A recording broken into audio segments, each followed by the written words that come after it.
من الشيطان الرجيم. بسم الله الرحمن الرحيم.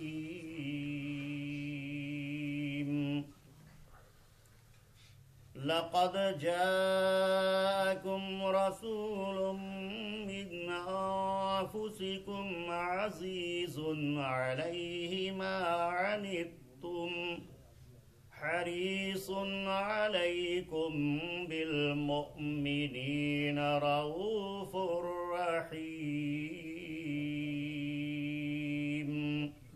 صدق اللہ العظیم.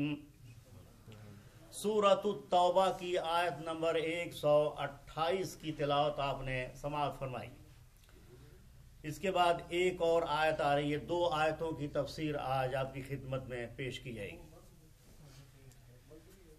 یہ آیت کریمہ نبی کریم صلی اللہ علیہ وسلم کی شان اور عظمت اور فضیلت میں نازل ہے، اور ساتھ ہی ساتھ اس میں توحید کا بھی ذکر ہے. میرے استاذ محترم اللہ تعالیٰ ان کو غریق رحمت کرے فرماتے تھے کہ اس آیت کو پڑھو تو اس میں میلاد رسول بھی ہے اور ذکر توحید بھی ہے. دونوں باتیں ہیں اس میں. بڑی فضیلت والی آیت ہے. جب نبی کریم صلی اللہ علیہ وسلم مدینہ طیبہ پہنچے یہاں تو یہ سورت وہاں اتری ہے، تو ایک قبیلہ آیا، قبیلے کے لوگ آئے اور کہا کہ حضور ہم آپ کی خدمت میں اس لیے آئے ہوئے ہیں کہ ہمارے اور آپ کے درمیان امن ہو جائے، نہ ہم آپ کو تکلیف پہنچائیں نہ آپ کے آدمی ہمیں تکلیف پہنچائیں. تو اس موقع پر آیت اتری کہ مجھے تو نے کیا سمجھا ہے، میں ادھر ادھر کا بادشاہ تو نہیں ہوں، کوئی لٹیرا تو نہیں ہوں، میں کیا ہوں؟ لقد جاءکم رسول من انفسکم. اللہ نے آیت اتار دی کہ گھبراتے کیوں ہو، نبی کسی کو زیادتی کا شکار نہیں کرتا، نبی مجبور ہو کر تلوار اٹھاتا ہے. اگر مکے والے نبی صلی اللہ علیہ وسلم کی مخالفت نہ کرتے تو آپ کبھی بھی تلوار نہ اٹھاتے، لیکن نہ انہوں نے چین سے رہنے دیا، نہ تو چین اور سکون کے ساتھ تبلیغ کرنے دی، نہ کلام الہی کو سمجھنے کی کوشش کی. الٹا آپ کو اور آپ کے صحابہ کے درپے ہو گئے اور صحابہ پر ظلم کیا. نبی کو بھی قتل وغیرہ کا پروگرام بنایا ان لوگوں نے. ایسی صورت میں اللہ نے فرمایا کہ بندوں سے کیا ڈرنا، میرے نبی اٹھو کام کرو. تو ایسی صورت پہ یہ بات ہوئی ہے. تو آیت اتری لقد جاءکم رسول من انفسکم، بے شک تمہارے پاس تمہارے اندر سے ایک رسول آ چکا ہے. رسول میں جو تنوین ہے لام دو پیش لن، اس تنوین کا مطلب ہے تعظیم، یعنی آنے والا بہت ہی گریٹ ہے نا. سب سے بڑا عظمت والا رسول آیا ہے تمہارے پاس. اور وہ کہاں سے آیا ہے؟ من انفسکم، تمہارے ہی جنس میں سے. یعنی آنے والا پیغمبر نہ تو فرشتہ ہے اور نہ جن ہے، بلکہ آدمی ہے. اور مخلوق الہی میں جو سب سے بلند چیز ہے، سب سے جامع مخلوق ہے، وہ انسان ہے. انسان سے اوپر کوئی مخلوق نہیں. جن انسان سے نیچے ہے، فرشتہ انسان سے نیچے ہے. شجرہ وجود کا جو سب سے جامع پھل ہے، جس میں سب کچھ ہے، وہ آدمی ہے، انسان. اگر ہمارے نبی صلی اللہ علیہ وسلم جن ہوتے، فرض کر لیجئے تھوڑی دیر کے لیے، تو ہم انسان اس سے فائدہ نہیں اٹھا سکتے تھے، کیونکہ جن ایک تو چھپا ہوتا ہے اور وہ بھی آگ سے بنا ہوا ہے. تو جلالی مخلوق کے پاس ہم خاکی انسان کیسے جاتے، کیسے فائدہ اٹھاتے؟ اسی طرح سے فرشتہ ہوتا تو فرشتہ سے بھی ہمیں فائدہ نہیں ہوتا. کفار نے کہا تھا کہ لولا انزل علیہ ملک، فرشتہ کیوں نہیں آیا آپ کے پاس جو آ کے کہے کہ لے لوگو سن لو یہ اللہ کے رسول ہیں؟ تو اللہ نے فرمایا کہ لو جعلناہ ملکا لجعلناہ رجلا، اگر ہم تمہارے کہنے کے مطابق فرشتہ کو ہی بھیجتے تو فرشتہ کو بھی آدمی کے لباس میں بھیجتے، وَلَلَبَسْتُمْ مَا يَلْبِسُونَ، اور جو شبہ تمہیں اس وقت ہے وہ شبہ اس وقت بھی ہوتا اور اس وقت بھی تم ایمان سے محروم ہو جاتے۔ اصل چیز ہے ایمان حاصل کرنا۔ تو آدمی اللہ کا نور، رسول سراپا مقبول صلی اللہ علیہ وسلم تمہارے ہی جنس میں سے آیا تمہارے پاس۔ اب ایک بات اور سمجھ لیجئے، لقد جاءکم میں جو دا ورڈ کم ہے، کم کے معنی ہوتا ہے یو، تم، تو اس تم سے مراد خالی عرب کے لوگ ہیں یا پوری دنیا کا انسان مراد ہے؟ اس میں مفسرین نے بحث کی ہے۔ قرآن حکیم کی آیات بینات پڑھیے تو پتہ چلتا ہے کہ ڈائریکٹ خطاب ہے عربوں سے اور پھر اس کے بعد خطاب ہے پوری دنیا کے انسانوں سے، اس لیے کہ ہمارے نبی صلی اللہ علیہ وسلم صرف عربوں کے نبی نہیں ہیں، آپ کو اللہ نے پوری دنیا کے لیے بنایا ہے، آفتاب رسالت اور مہتاب نبوت۔ قل یا ایھا الناس انی رسول اللہ الیکم جمیعا، Say, O Prophet Muhammad sallallahu alaihi wasallam, O mankind, I have been sent forth to you by your Lord. اے لوگو دنیا کے تم سن لو کہ میں تمہارے پاس اللہ کی طرف سے بھیجا گیا ہوں۔ تو اس میں ہے ایا ایھا الناس، ناس کہتے ہیں دنیا کے ہر انسان کو۔ وَمَا أَرْسَلْنَاكَ إِلَّا كَافَّةً لِلنَّاسِ بَشِيرًا وَنَذِيرًا، اور ہم نے آپ کو بھیجا ہے پوری انسانیت کے لیے بشیر اور نذیر بنا کر۔ سورہ سبا کی آیت کہتی ہے کہ كَافَّةً لِلنَّاسِ، تمام انسان جو دنیا میں ہیں، کالے گورے عربی عجمی، ان سب کے لیے میں نے آپ کو رسول بنا کر بھیجا ہے۔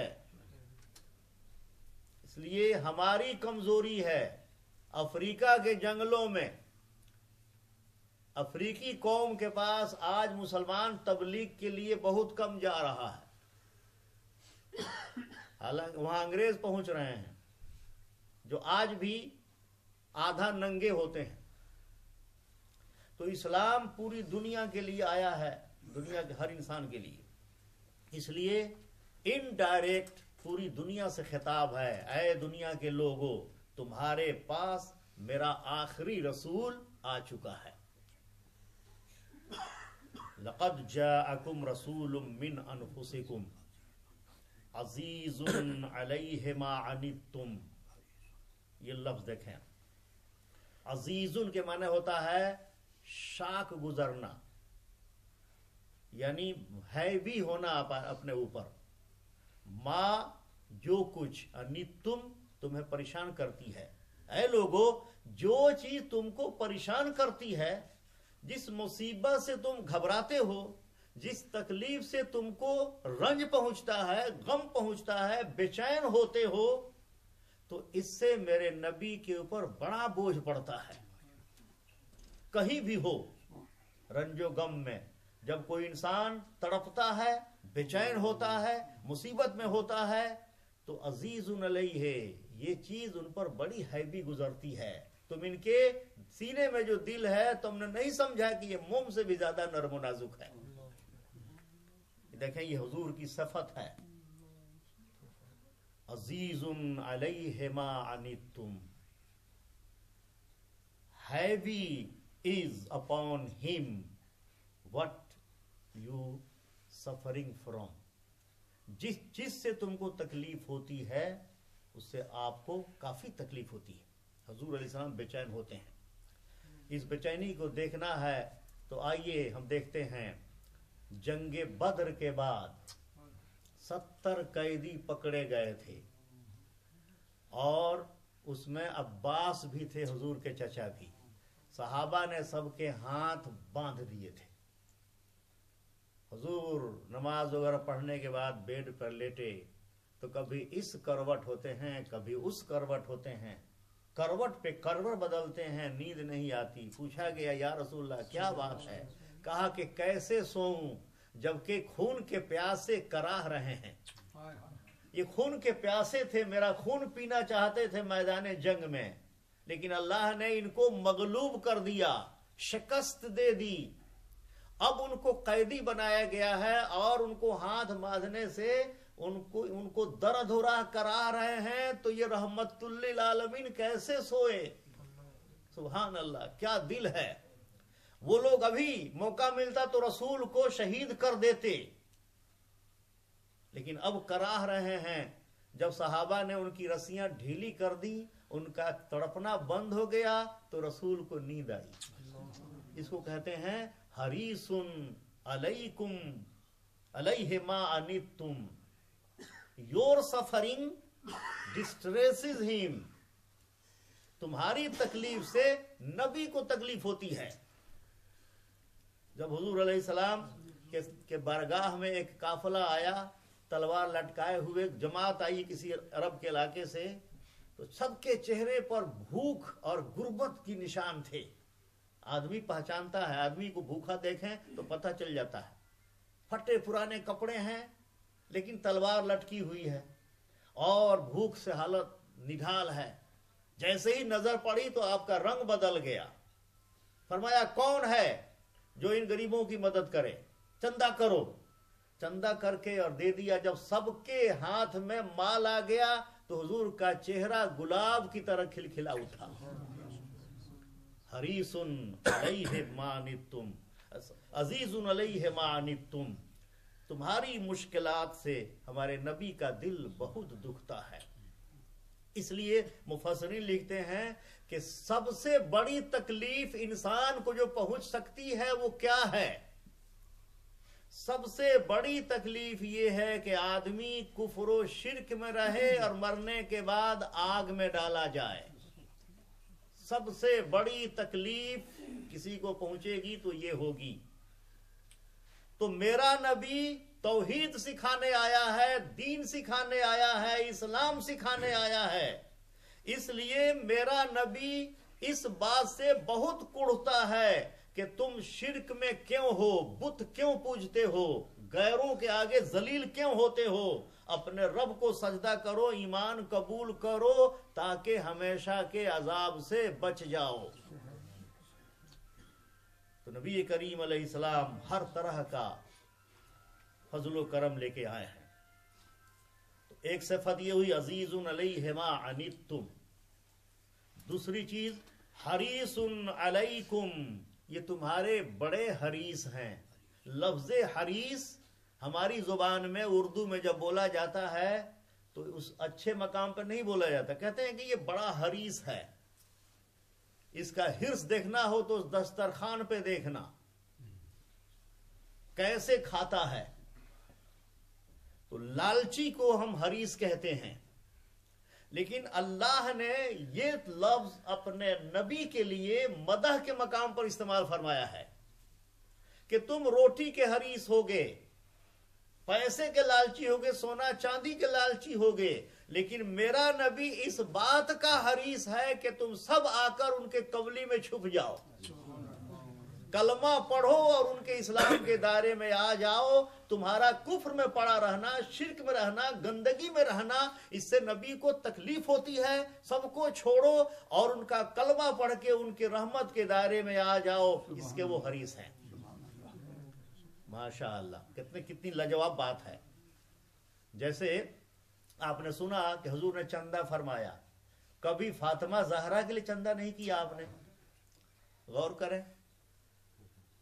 کبھی حسن حسین روتے تھے، بھوک سے تڑپتے تھے تو ان کے لیے کسی صحابی سے چندہ نہیں مانگا.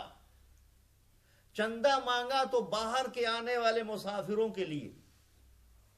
تو یہ اپنے لیے ہو تو ہرس کہا جا سکتا ہے, کوئی کہہ سکتا ہے. حضور نے مانگا بھی تو اپنے لیے نہیں, اپنی خاندان کے لیے نہیں, دوسروں کے لیے. اور لونڈیاں آئی تھیں, حضور بانٹ رہے تھے صحابہ کو. ذرا غور کریں تو علی رضی اللہ تعالیٰ نے فرمایا کہ لونڈی آئی ہیں چکی پیستے پیستے, سیدہ تیرے ہاتھ میں چھالے پڑ گئے ہیں, جاؤ ایک مانگ لے آؤ. گئی تو دیکھا کہ میلہ لگا ہوا ہے, فرصت ہی نہیں ملتی تھی. چلے آئے, شام کو پہنچے حضور علیہ السلام سیدہ فاطمہ حضرت علی کے گھر میں. اس وقت ان کا گھر کہاں تھا؟ جنت البقیع کے قریب, جہاں چھوٹی چھوٹی دکانیں ہیں آج کل. تو وہ سونے کے قریب پہنچے تھے. کہا کہ میں آیا ہوں. تو بتایا کس لیے آئی تھی؟ کہا کہ یہ بات ہے. کہا کہ اس سے بھی بہتر چیز میں بتا رہا ہوں. سونے سے پہلے 33 دفعہ پڑھ لو سبحان اللہ الحمدللہ, 34 دفعہ پڑھ دو اللہ اکبر. لونڈی سے بہتر ہے. اللہ اکبر. لوگوں کو جسمانی راحت کے لیے لونڈیاں بانٹ رہے ہیں اور اپنی بیٹی کو کہتے ہیں کہ اس سے بہتر ہے ذکر اللہ. تو یہ حریص علیکم, یہ ہے حرص آپ کا. قرآن حکیم نے آپ کے اس ذوق و شوق کو کئی جگہ نقل کیا ہے. فَلَعَلَّكَ تَارِكُمْ بَعْدَ مَا يُوحَىٰ إِلَيْكَ وَضَائِكُمْ بِهِ صَدْرُكَ أَن يَقُولُوا لَوْلَا أُنزِلَ عَلَيْهِ كَنزٌ أَوْ جَاءَ مَعَهُ مَلَكٌ. آپ اتنے دین کے حریص ہیں, دین کی تبلیغ کے اتنے شوقین ہیں کہ شاید آپ کچھ چھوڑ دیں گے ان باتوں کو جو میں نے آپ کو اتار دی ہے. کیونکہ وہ کہتے ہیں کہ آپ کے پاس خزانہ نہیں ہے, آپ کے پاس فرشتہ کیوں نہیں آتا. تو دیکھیں آپ صلی اللہ علیہ وسلم کا ذوق اور شوق تبلیغ کے لیے. حریص علیکم, تمہارے بڑے یہ چاہنے والے ہیں. بالمومنین رؤوف الرحیم, اور مومنوں کے لیے تو یہ رؤوف الرحیم ہے. غور کریں یہ دو لفظ. رؤوف, رؤوف اس کو کہتے ہیں جس میں سخت قسم کی مہربانی ہو. رحیم مہربانی, رؤوف میں اس سے زیادہ مہربانی. ان اللہ بالناس لرؤوف الرحیم, قرآن میں ہے کہ بے شک اللہ بندوں پر رؤوف الرحیم ہے. یہ اللہ کے نام ہیں. یہ دو نام اللہ نے رحمت للعالمین سید المرسلین صلی اللہ علیہ وسلم کو عطا کیا ہے. رحمت للعالمین کو کہا کہ یہ رؤوف الرحیم ہے. جیسے میں رؤوف الرحیم ہوں, میں ذاتی ہوں, میرے دینے سے یہ رؤوف الرحیم ہے. یہ نام اللہ نے دو نام کسی نبی کو نہیں دیا سوائے آخری نبی کے. یہ آپ غور کریں کہ کتنا زبردست رحیم و کریم تھے آپ.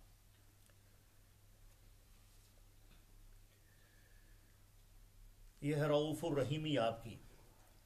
آپ صلی اللہ علیہ وسلم کی اس کی مثال دنیا میں دیکھنا ہے تو یہ دیکھ لیجئے کہ مکے والوں نے راستے میں کانٹے بچھائے تھے, گالیاں دی تھیں, پاگل کہا تھا, جادوگر کہا تھا, زندگی تنگ کر دی تھی. رہنا آپ کا سارا کچرا گھر کا باہر کر کے حضور کے دروازے پہ ڈال دیتے تھے اور حضور صاف کرتے تھے.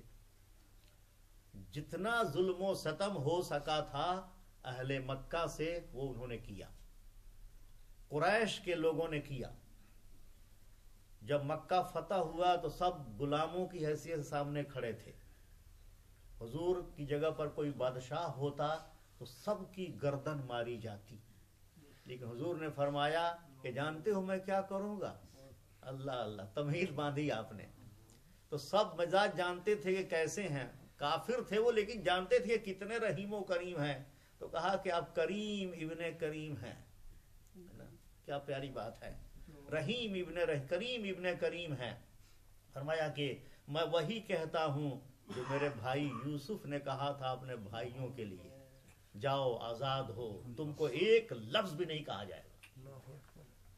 یہ رؤوف الرحیمی ہے، یہ آپ کی شفقت اور پیار ہے۔ اور اسی پیار نے جب دیکھا کہ کانٹے بچھانے والے، گالی دینے والوں پر حضور رحمت و کرم کی بارش برسا رہے ہیں، تو اس کا مطلب یہ کہ اگر ہم کلمہ پڑھ لیں تو کیا نہیں دیں گے۔ یہ سب نے کلمہ پڑھنا شروع کر دیا اور لوگ جماعت در جماعت اسلام میں داخل ہونے لگے۔ بات ختم ہو گئی، ایک آیت ہو گئی۔ اب دوسری آیت دیکھیے، 2-3 باتیں اور سنیے پھر ختم کرتے ہیں۔ فَإِن تَوَلَّوْا فَقُلْ حَسْبِيَ اللَّهُ، یہ ساری باتیں بتانے کے بعد فرمایا فَإِن تَوَلَّوْا if they turn away from you, O Prophet Muhammad sallallahu alayhi wa sallam, then you say حسبی Allah, Allah is enough for me۔ جاؤ نہیں مانتے ہو تو جاؤ، تمہارا کام ہے۔ آؤ تو یہ نوازش ہے، بھاگو تو تم جانو تمہارا کام جانے، رہا میں، میرے لیے اللہ کافی ہے۔ اللہ اکبر، کیا انداز ہے، کیا شان ہے قرآن حکیم کی۔ فَإِن تَوَلَّوْا، اگر تم نہ مانو، نہ آؤ میری کملی میں، نہ آؤ میرے اسلام کے دائرے میں، نہ پڑھو میرا کلمہ، تو تم جانو تمہارا رب جانے، رہا میں، حسبی اللہ، اکیلا اللہ میرے لیے کافی ہے۔ اور شروع سے لے کے اب تک اللہ نے ہی میرا کام کیا ہے۔ لا الہ الا ہو، there is none to be worshipped in the heavens and earth besides اللہ سبحانہ و تعالی۔ میں ایک اللہ کا پرستار اور پجاری ہوں، اسی کی تبلیغ کرتا ہوں اور شروع سے یہی کرتا رہا ہوں، اور یہی میری تبلیغ ہے، میرا دین ہے۔ بس توحید، شرک اور کفر سے نفرت، توبہ۔ علیہ توکلت، ان ہم I have put my trust, میرا بھروسہ صرف اللہ کی ذات پر ہے۔ وہو رب العرش العظیم، اور وہ عرش عظیم کا پروردگار ہے۔ اب ایک دو بات سنیے۔ تفسیر در منصور میں جلال الدین سیوطی رحمت اللہ علیہ رقم تراز ہیں کہ مسلمانوں کا ایک لشکر روم کے علاقے میں لڑنے گیا تھا۔ اتفاق سے ایک مجاہد گھوڑے سے گرا اور اس کی ران ٹوٹ گئی، ٹانگ نہیں ران، Thai, his thigh was broken۔ تو سب نے مل کر کے اس کو کوشش کی، پٹی باندھی کہ گھوڑے پہ بٹھا دیں، لیکن بیٹھ نہیں سکا، وہ مجبور ہو گئے کہ کیا کریں۔ تو اس مجاہد کا گھوڑا اس کے سامنے ایک جگہ باندھ دیا، تمہارا گھوڑا تمہارے سامنے ہے، اور تھوڑا سا کھانا اور پانی اس کے آگے رکھ دیا، بھوک لگے تو کھا لینا، پی لینا، یہ گھوڑا ہم چلتے ہیں۔ گھوڑا پہ بیٹھ نہیں سکتے وہ، تو ہم کیا کریں، چھوڑ کے چل پڑے۔ اکیلا ایک آدمی مجاہد کو چھوڑ کے چل پڑے، سب کے سب۔ جب کچھ دور گزر گئے تو عطاہ آتین، ایک آنے والا ایک آدمی آیا اس کے پاس، اللہ کا بھیجا ہوا تھا، اور کون تھا؟ مالا کہا ہونا، یہاں کیا کر رہے ہو اکیلے؟ قصہ سنایا کہ ہڈی ٹوٹ گئی ہے، چڑھ نہیں سکتا، میرے ساتھی چلے گئے۔ تو کہا کہ درد کی جگہ پر ہاتھ رکھو، جہاں درد ہے وہاں ہاتھ رکھو اور پڑھو فَإِن تَوَلَّوْا فَقُلْ حَسْبِيَ اللَّهُ لَا إِلَٰهَ إِلَّا هُوَ۔ اگر ساتھی تیرے چلے گئے ہیں تو جانے دو، ہاتھ رکھ کے کہو اللہ میرے لیے کافی ہے۔ حسبی اللہ لا الہ الا ہو علیہ توکلت وہو رب العرش العظیم۔ اسی وقت ٹانگ سیدھی ہو گئی، ہڈی جڑ گئی، درد جا چکا، اکیلا کود کر گھوڑے پہ چڑھا، دوڑتا ہوا ساتھیوں کو پا لیا۔ کیا ہوا؟ کہا کہ وہی ہوا جو اللہ نے چاہا۔ فَإِن تَوَلَّوْا، اگر میرے ساتھی چلے گئے میرے درد کی وجہ سے چھوڑ کر اکیلا، اللہ کافی ہے۔ اور اس نے ٹھیک کر دیا۔ اس آیت میں یہ خوبی ہے۔ اب ایک حدیث سنیے، حدیث شریف میں ہے، یہ حدیث بھی در منصور کے حوالے سے میں نقل کر رہا ہوں، تفسیر در منصور سیوطی رحمت اللہ علیہ۔ حضور نے فرمایا کہ صبح کو 7 دفعہ پڑھ لو حسبی اللہ لا الہ الا ہو اینڈ تک، اور شام کو بھی پڑھ لو حسبی اللہ سے لے کے عرش العظیم تک 7 دفعہ، تو اللہ تعالیٰ تمہارے لیے کافی ہوگا۔ یہ اتنا بڑا وظیفہ ہے، یہ پڑھنا چاہیے۔ بجلی کی چھڑی سے کام چاہتے ہیں کہ ہو جائے، اللہ رسول نے سب کچھ بیان کیا ہے، عمل کی کمی ہے۔ 7 دفعہ حسبی اللہ سے لے کے عظیم تک صبح پڑھیے تو اللہ will be enough for you till evening. If you read it in evening, then he will be enough for you till morning. صبح و شام پڑھیے یہ لاجواب وظیفہ، حسبی اللہ لا الہ الا ہو علیہ توکلت وہو رب العرش العظیم۔ آخری بات سن لیجیے کہ ایک عالم تھے، ان کا نام تھا ابو بکر بن محمد، ان کے استاد تھے، شیخ تھے ابو بکر بن مجاہد۔ ابو بکر بن مجاہد کی مجلس میں خواجہ ابو بکر شبلی آئے، سید جنید بغدادی کے نامی گرامی خلیفہ مرید۔ تو ابو بکر مجاہد کھڑے ہو گئے اور ان کی پیشانی کو بوسہ دیا۔ پیشانی سے مراد ہے 2 آنکھوں کے درمیان، یہ آنکھ ہے یہ آنکھ ہے، بیچ میں بوسہ دیا۔ تو ان کے شاگرد ابو بکر محمد نے کہا کہ شبلی کی اتنی تعظیم کرتے ہیں، حالانکہ آپ اور بغداد والے کہتے ہیں کہ یہ دیوانہ ہے۔ تو کہا کہ سنو، یہ بات نہیں ہے، خواب میں نے دیکھا ہے کہ حضور کی مجلس لگی ہوئی تھی، اس مجلس میں شبلی آئے تو پیارے رسول کھڑے ہو گئے اور اس کی اس پیشانی کو بوسہ دی جہاں پر میں نے بوسہ دیا ہے۔ تو پوچھا کہ شبلی کی اتنی تعظیم کیوں؟ تو فرمایا حضور نے کہ یہ نمازوں میں اکثر پڑھتا ہے یہی آیت لقد جاءکم رسول من انفسکم سے لے کر کے عرش عظیم تک، اور نماز کے بعد مجھ پر درود بھیجتا ہے وہ اس طرح ہے، صلی اللہ علیہ یا محمد، صلی اللہ علیہ یا محمد۔ نماز کے بعد یا محمد کہہ کے میرے اوپر درود بھیجتا ہے۔ اس وجہ سے میں نے اس کی تعظیم کی ہے اور بوسہ دیا ہے۔ نماز کے بعد صلی اللہ علیہ یا محمد گویا پڑھنا شبلی کا طریقہ ہے، یعنی ولیوں کا طریقہ ہے۔ اگرچہ حدیث میں یہ ایسا نہیں ہے ثابت، لیکن یہ اللہ والوں نے کیا ہے اور یہ محبت کی بات ہے نا۔ تو اگر نماز کے بعد کوئی اس طرح پڑھے درود، جیسے ہم لوگ پڑھتے ہیں الصلاۃ والسلام علیک یا رسول اللہ، تو اس میں کوئی قباحت نہیں ہے نا، بدعت حسنہ ہے، لیکن اہل محبت کا عمل ہے یہ۔ تو یہ پتہ چلا کہ یہ آیت، میرے استاد محترم ہمیشہ بتاتے تھے کہ مغرب میں یہ پڑھا کرو، اور ان کے پہلی رکعت میں یہ پڑھو۔ جب میں ہوتا تھا تو کہتے تھے کہ مغرب پڑھاؤ تو یہ پڑھو اور دوسری رکعت میں کل ہو پڑھو، یہ ان کی وصیت ہے۔ لیکن میں وصیت تو مکمل عمل نہیں کر سکتا، دوسری رکعت میں پڑھتا رہتا ہوں، لیکن وہاں میں یہ پڑھتا تھا۔ وہ کہتے تھے کہ اس میں میلاد بھی ہے اور توحید بھی ہے۔ لاجواب آیت ہے یہ، اس آیت کا وظیفہ بنانا چاہیے۔ تو یہ ہے سورہ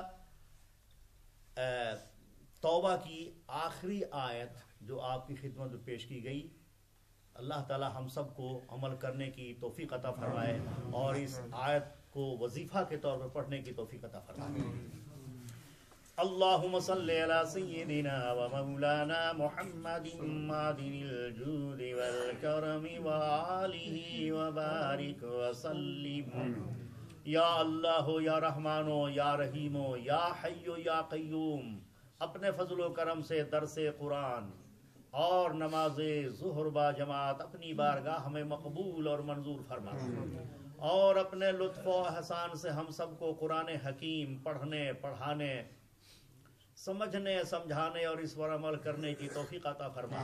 قرآن حکیم کی تعلیمات کو عام فرما. قرآن کی تلاوت اور فہم کا ذوق عطا فرما. قرآن حکیم کے طفیل ہم سب کے چھوٹے بڑے گناہوں کو معاف فرما. اس عظیم کتاب کے طفیل ہمیں صحت جسمانی اور صحت ایمانی کی نعمت عطا فرما. اور ہم سب کے بال بچوں کو اس پاک کتاب کے طفیل دارین کی سعادتیں عطا فرما. اس عظیم کتاب کے طفیل دنیا کے مسلمانوں کو عزت و آبرو کی زندگی عطا فرما. وصلی اللہ علی خیر خلقہ سیدنا و مولانا محمد وآلہ وصحابہ اجمعین برحمتک یا ارحم الراحمین.